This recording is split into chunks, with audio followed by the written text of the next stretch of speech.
Looking back last week, again, just proud of our guys, how they came out and fought after two tough losses that we had. And, just a lot of energy. Offensive line played outstanding. Defense played great.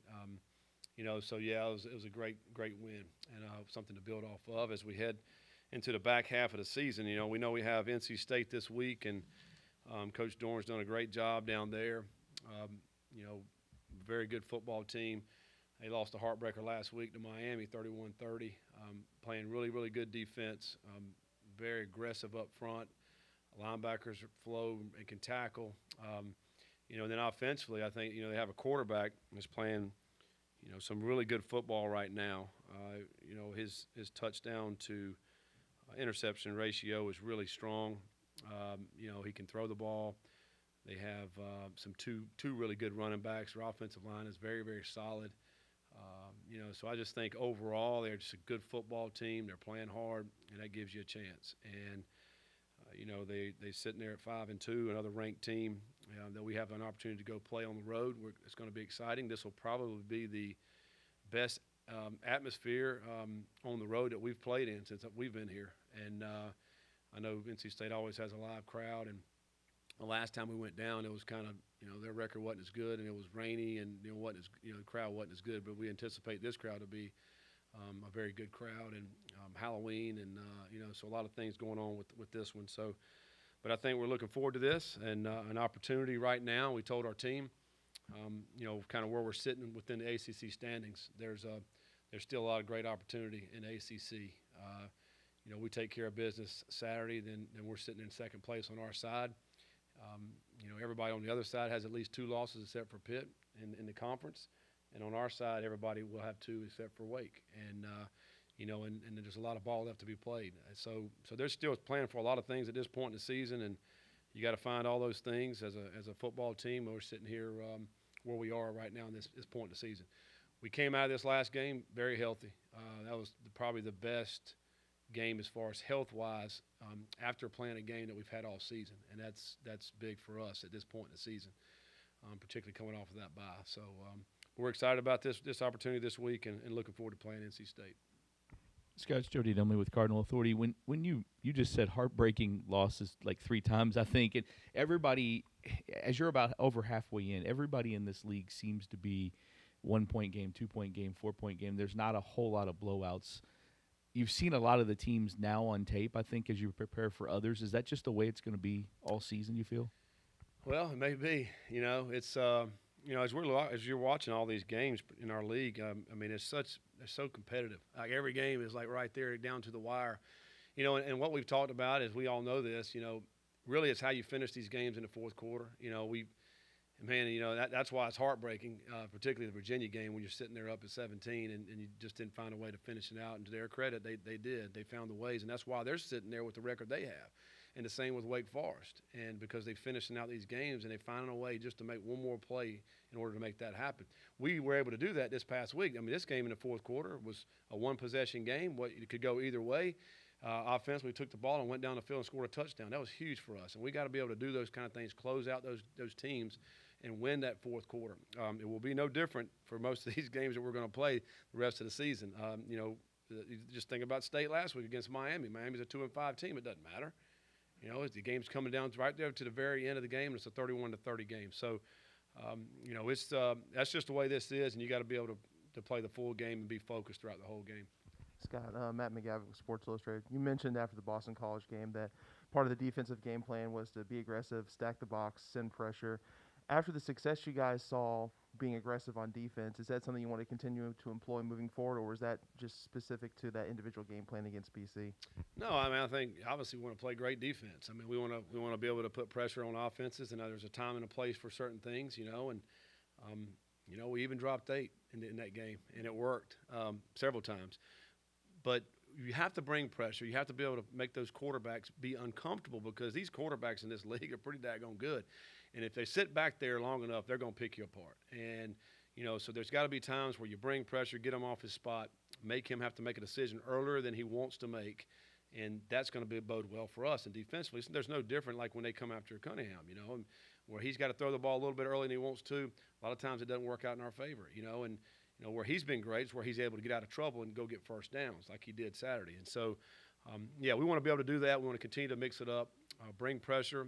Our guys do a great job when they're bringing pressure, on the quarterback, and then therefore you don't have to cover as long in the backside of that, and with our DBs. So yeah, we want to continue to implement that and just play solid defense. And I think what we showed Saturday is that we're capable of doing that. We just got to bring it another week. Scott came with the Courier Journal. NC State's got a really good defense. I mean, they're probably one of the top in the country in scoring defense. They don't get a ton of sacks. They don't get a ton of tackles for a loss. But on film, what stands out about them? Well, the first thing that stands out is they play extremely hard. All the guys. Number 10, their safety. He's not very big. He's probably 180 pounds, but he will fly and hit you as hard as anybody we've played this year. I mean, that's just what he does. He's like a heat-seeking missile. Like, he's just one player. But their defensive line, they're a three-down team, and they'll drop 8 a lot. I mean, but they keep everything in front of them, and those three D linemen really get after it. And they really free their linebackers up. I think 32 is a really good player, just a play-hard guy. Number 1, I was reading something about number 1 where he was up halfway point, maybe defensive player of the year in the ACC. I mean, he's an outstanding player as a middle linebacker, and he went out of the game last week, so I'm not sure his status. He's out. Okay. Well, hate to hear that for him, but he's a really good player as well. And it's just they keep everything in front of them, and they make the offense have to move the ball. And so you go back and watch them; they are shutting the run game down from everybody. I think La Tech had the most yards rushing against them throughout the season, which was 135 yards, not very many at all. Mississippi State couldn't run the ball. I mean, South Florida couldn't do anything. They're just a very, very solid defense, and they're not afraid to bring pressure. As we talk about pressure, they will bring the house and try to put the pressure back on the offense. So, but yes, it's a good defense. It's a swarming defense, and I know they've had some injuries, and they lost Peyton Wilson early in the year, and now I guess number 1, and which obviously hurts them. You got to start playing some guys that maybe hadn't played as much, but I think just the scheme of their defense gives them an opportunity. Your offensive line, if you go back and look at the stats, you flipped the tackles for loss allowed and the sacks allowed to being one of the worst to one of the best. Does that change your play calling at all, knowing that they've done that? Yeah, I mean, we're just really proud of them, first of all. Yeah, we were – the last couple of years we've been some of the worst in the country in tackles for loss and sacks, and I think we're 14th and 9th, so top 15 now in the country in that, and that's been great. They've been playing really well, and I thought offensive line played their best game against BC Saturday, opened up some big holes Saturday. And I think it gives us confidence to know that that we, no matter what we're calling, that we're going to be in plus yardage. I think, and that just keeps you on the sticks and enables you to have an opportunity to at least pick up a third down. To me, that's been our worst thing we've done this year. I think we were 40% Saturday on third down, and we got to do a better job on third downs because we are giving ourselves. We don't have as many of these 3rd and 14 or 18 or whatever. We've had some of those in the past, and but yeah, it does maybe changes a little bit just because it keeps you on the chains, and you got an opportunity to get first downs. I think that's probably the biggest thing. When you look back, obviously Malik was great on the ground, but the passing game, the 2 interceptions, were they mistakes by him, or when you looked at the film, what was it on Saturday? Well, I think the first one, we want to take a shot. We're in the point of the game where we obviously want to try to get Tyler Harrell the ball, and he ran by him. Initially, I thought he really underthrew him quite a bit, but going back and watching, it wasn't that much of an underthrow. I think number 10 made a great play. And I didn't realize, you go back and look over his career, number 10, I think he's got 9 or 10 interceptions on his career. He's a really good has really good ball skills. I mean, he had to flip around, turn up, and catch the football. It was a great play by him. And when they caught that, they're backed up on their -10. The way our defense is playing, it doesn't really hurt you that bad. But, I mean, that was a great play. Sometimes the defense wins. The other one, another great play by number 9. And maybe that was a little bit more, probably a little bit on my fault. I shouldn't have called that play in that particular time. We had just had the bigger punt return on that. We get a penalty that knocks us back to the plus 31. And, we ran a little skinny with Ford, and he just jumped it, because that's a time and throw. Malik's got to throw that ball as Ford's coming out of his break. Number 9 beat him to the point. I don't want to say it was Malik, but, I mean, he's trying to throw it on time on that one. And but a great play by number 9. And probably tendency breaker. We got to do some better things offensively than to maybe call that. I put that on myself rather than Malik. But, we obviously don't want to turn the football over. The two two really big turnovers with 2 fumbles. I mean, we got to take care of the football, running the football, and Hassan fumbles and Cooley fumbles on those 2 big plays right there. That particularly, Hassan, we're going in to get ready to score, and then we're coming off the goal line on the other one, and we put our defense right back in a tough situation. So obviously, this will be a huge game for us to be able to take care of the football.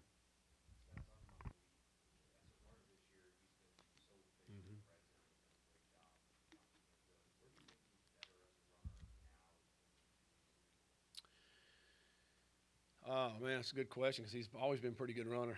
I think I just remember the year I got here, he was the leading rusher the year before, the 2018 season, I think. And he's just got a good ability, man, to make people miss. And just when they think they got him hemmed up, there was some plays Saturday, I was incredible.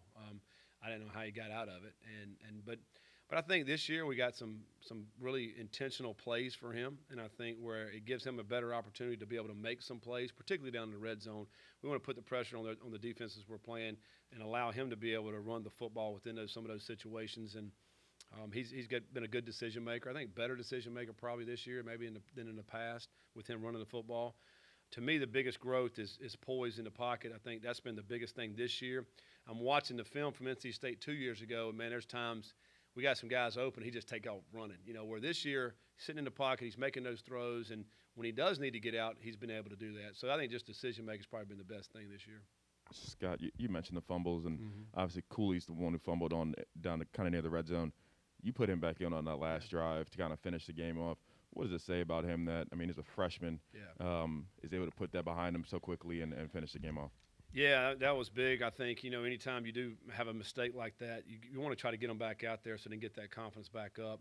That was a good play by the corner. He turns it up. He comes from behind, but it's a good learning lesson for him that once you still break the line of scrimmage to keep the ball high and tight on the inside. And I go back and we watch that film, that last drive, and, man, he's got really good ball security within that. And that's what we want to see. Go back out, and he made some great runs there. I think that drive may have put him over 100 that last series there. So, I think just continues for his growth. We've said that about Cooley. I think he's got a big upside. He just needs the opportunities, and he got that Saturday and made the most of it. And, Scott, I know Saturday you said Court was on a leave of absence. Do you know who will coach outside linebackers in place of him? Well, the thing that we do within our whole building is that we team coach anyway. We do that on offense. We do that on defense. And I know the people out on the outside don't understand how we operate inside. But we're a lot of team coaching, and they're all picking up the slack on that side of the ball. And not only our full-time coaches, but our GAs as well. Jake is going to take over some of that responsibility, but really all of them are in there coaching. We meet as a defensive unit. We always have. We're on the field, and everybody's coaching that way. So again, we'll go out there and handle business with our whole staff.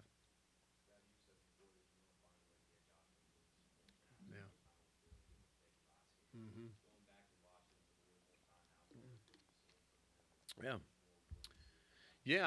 We going back and watching the film, he did a great job. Not only did he get the pick right there, which was awesome, but in the run fits, going in and going, because our safeties were asking him, they got to come up and take an A gap, take B gap, or off the edge, and he did a really good job with his fits. And I think again, I talked about this, but it goes back to his practice habits. Here's a guy who had injuries. He's kind of been. We brought in some transfers. And he's a guy that could have been pouting, but he wasn't. He was a guy that said, let me keep getting better. When my opportunity shows, then I'm going to make the most of it. And that's what he's done. We tell that to our guys all the time. He's just a great example of that. So when he had an opportunity to go out and play, he made plays. So when you do that, you're going to play more. And so he's going to be in the rotation. He's going to play. And I'm excited about him, excited about what he can do. We always have been since he's been here. He just had some unfortunate things happen injury-wise. So hopefully now he'll be able to get in there and just be a routine player for us that's going to make plays. Scott, you mentioned the quarterbacks in this league, and you mentioned Leary. What is the key against him? And I think it's 17-2 touchdowns, and I don't think he's thrown an interception since week 2. What's the key with him? Yeah, he's very solid, and he's if there's an open receiver, then he's going to hit him. He's a very accurate player. I think going back to even high school, I think he was maybe like an Elite 11 type kid coming out, a very good passer. I think for him again, we've talked about it. You gotta be able to mix it up on him. You can't just play the one defense all day. He'll pick you apart. You got to bring pressure. You got to get in his face. You got to make him off. He's not like Cunningham where he's going to go take off and run. You know, he's going to be sitting in the pocket. He's going to find those guys. So we got to be able to bring pressure and make him throw the ball earlier than he'd like to be able to throw it. And then we got to do a good job in our coverage zones too as well. And then the big thing I think too, playing against him is if you can shut down that run game, because you know part of their deal is going tempo and part of it's some RPO stuff. But if you can make them one-dimensional, shut down the run game, and force them into throwing the football, I think that bodes well for us as also. Hey, Scott, Matt again. How does a performance against Boston College on the defensive side of the ball bode for that unit's confidence and heading into this game against NC State, where they do have a lot of weapons on that side of the ball? How will that help in that overall game plan? Well, I think it goes back. I think we had our best week of preparation last week defensively. You know, the guys knew exactly what the plan was, and in practice we're executing that, and there really wasn't hardly any bust. And I think when you have that, then that carries on to Saturday. And so hopefully they'll take that note from last week, carry that into this week to say, all right, this is exactly what our plan is. How can we attack this offense? And practice it that way and know mentally what it is. It's so much – defensive football is so mental. I mean, it's so mental about where the offense is lining up in, what's their tendencies, what's the down and distance, what's the field position. All these things have to have going in your head really quickly, but it's all in your preparation throughout the week. So I think it does give them confidence to know that they can do it. They just got to handle their business and be focused. Scott, you mentioned the offensive line, and they struggled early in the year, but like you said, the probably best game against Boston College. Is it something you guys are doing schematically to help them get to kind of gel, or is it just them getting the reps with each other? Yeah, I think just probably just the reps over time. And, you know, if you noticed over the last 3 conference games, we've been better and better and better as we've run the football.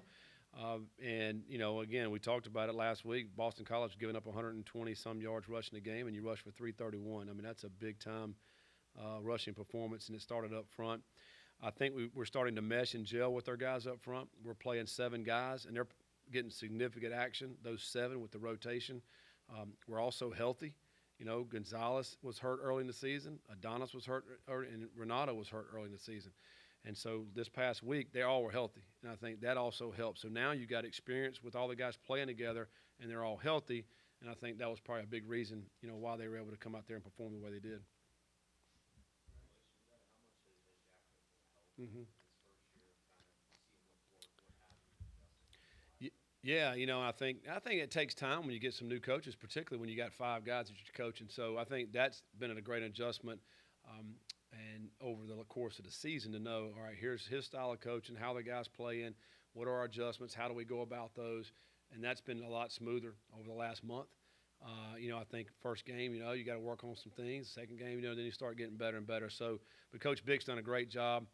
You think about the tackles for loss, the sacks that we're not giving up, the protections. We've tightened up the protections way better. You know, and we're doing all this with, you know, running the football with, 4 guys, really 3 running backs and a quarterback. You know, when you think about the receiving core, how we spread that out, it's not just one guy. You know, so we're certainly a team when it comes to offensive football. It's not just one person. I mean, you could arguably say Cunningham's the one person, but distributing the ball to a bunch of different players. And, you know, I think that's been critical for us to be able to do that and use a bunch of guys to help us move the football. So I'm proud of the guys up front. We're going to need another big-time effort this week. All right, thanks, guys.